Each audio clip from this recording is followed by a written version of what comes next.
Bonjour à tous. Alors, c'est une dernière vidéo concernant les entretiens que j'ai eus avec les maires de la communauté de communes.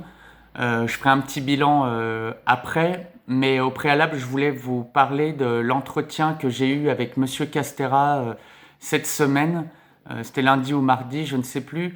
J'étais accompagné d'une collègue infirmière d'Hygiène. On a échangé avec le maire pendant 45 minutes. On lui a fait savoir notre démarche concernant les EHPAD et les raisons pour lesquelles on voulait s'entretenir avec les maires. Alors, Monsieur Castera s'est montré ouvert, il s'est montré concerné par ce qu'on a appelé le sort des personnes âgées en EHPAD et puis plus largement de l'accueil des personnes âgées sur le territoire de la vallée de l'Arve.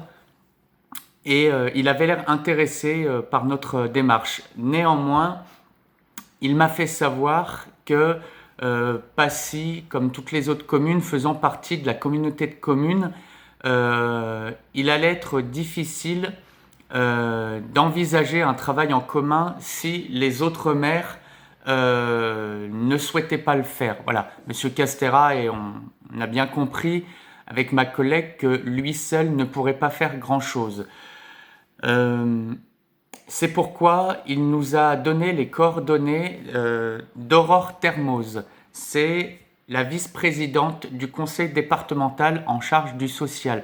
Voilà. Pourquoi il nous a donné cette information-là, c'est parce qu'il nous a fait savoir que sans doute que le sort des EHPAD, le sort des personnes âgées, la politique d'accueil et de soins des plus anciens du territoire devait se jouer au niveau départemental. Donc j'en remercie Monsieur Castera. La semaine prochaine, je trouverai un moment vraisemblablement pour adresser un courrier donc à Aurore Termoz. Autre point important que Monsieur Castera nous a donné, c'est que il nous a demandé au préalable du courrier qu'on pouvait adresser à Aurore Termoz de faire, entre guillemets, plus ou moins le bilan de notre diagnostic concernant les EHPAD et de tirer, entre guillemets, des conclusions sur des possibles réponses que l'on pourrait apporter à cela. On lui a fait savoir qu'avec le groupe Hygiène, on essaye de contacter certains soignants. J'ai essayé de contacter certains soignants, que ce soit sur le groupe Facebook ou à travers mes vidéos. J'ai eu peu de retours. Voilà, ce qui m'amène à mon deuxième point. Il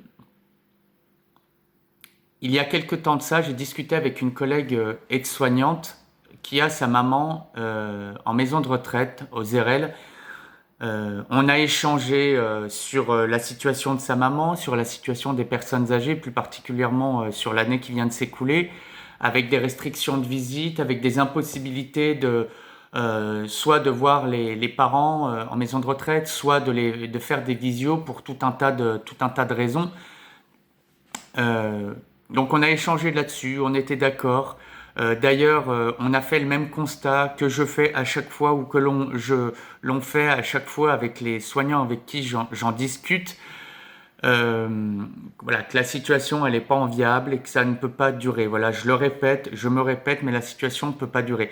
Et d'ailleurs, à la fin de notre petite discussion, voilà, elle a été un petit peu circonspecte et elle m'a demandé pourquoi je faisais cela. Alors, je vais essayer d'être le plus bref possible, simplement parce que j'estime que ça fait partie de l'engagement des soignants. Voilà. À travers notre travail, chaque jour, comme j'ai eu l'occasion de l'écrire ou de vous le dire, on charrie des valeurs humaines, on fait valoir une certaine solidarité. En tous les cas, tous les soignants qui travaillent en EHPAD disent par leurs actions, par les soins qu'ils apportent, que la personne âgée compte, qu'on ne peut pas laisser les personnes seules ou sans aide. Voilà.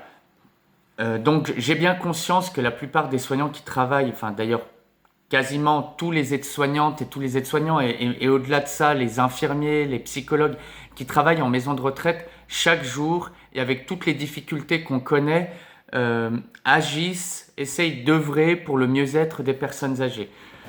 J'ai la faiblesse de croire aujourd'hui que ce n'est pas suffisant.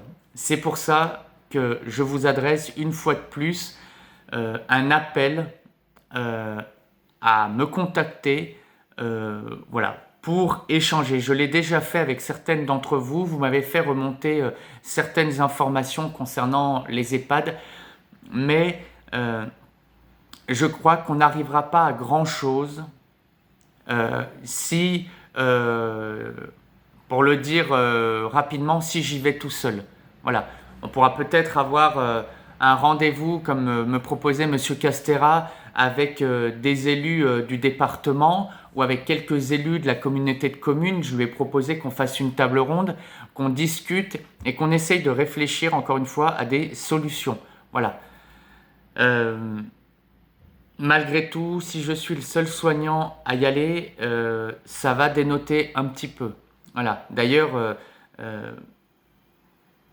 j'en veux pour preuve, c'est que, et c'est mon troisième point, c'est que sur le courrier que j'ai adressé aux élus de la communauté de communes, donc les 10 maires qui composent la communauté de communes, il y a eu 3 réponses.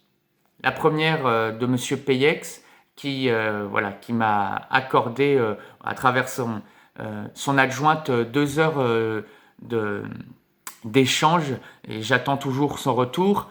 Monsieur Morand, dont vous connaissez un peu la teneur du courrier qu'il m'a envoyé, et d'ailleurs je suis en train de lui écrire. Alors c'est un petit peu fastidieux parce que je voudrais apporter des éléments concrets à Monsieur Morand. Je ne tiens pas à lui répondre aussi rapidement que ce qu'il a pu faire.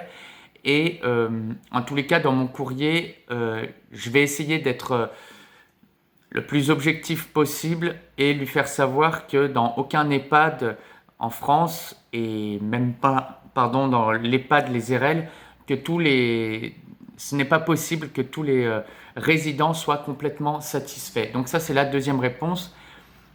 La troisième réponse, donc, c'est Monsieur Castera, avec qui on a échangé. Et la dernière réponse, c'était le maire de Pras-sur-Arly, Monsieur Jacquat, que je devais rencontrer cette semaine aussi, qui a décommandé pour tout un tas de raisons. Il ne m'a pas recontacté. Donc la semaine prochaine aussi, je le recontacterai. Pour les autres élus qui sont au nombre de 6, qui ne m'ont pas répondu, je vais attendre la fin du mois, qui est ce week-end, et je vais leur adresser un autre courrier. Voilà, encore une fois, j'entends de la part de certains collègues, même de certains proches, que c'est peine perdue. Peut-être que c'est peine perdue. Néanmoins, je considère que la situation en EHPAD ne va pas s'arranger. Voilà, ça ne va pas s'arranger. Il y a une désaffection de ce métier-là. Il y a une non-reconnaissance, des soignants et de fait une non-reconnaissance des personnes âgées. Voilà, on entend à longueur de temps ces derniers temps qu'il faut protéger les plus fragiles à travers une politique de vaccination dans les EHPAD, etc. Je crois que l'une des façons de les protéger, c'est aussi de les concerner et de les rendre visibles. Donc voilà, je continuerai à essayer d'alerter les élus. Je vais adresser les courriers, comme je vous l'ai dit il y a quelques instants. Et puis je vous ferai un retour sur la page Facebook d'Hygiède. Voilà, tout ce que je peux vous dire, c'est que je ne lâcherai pas l'affaire, que ça ne me paraît pas envisageable.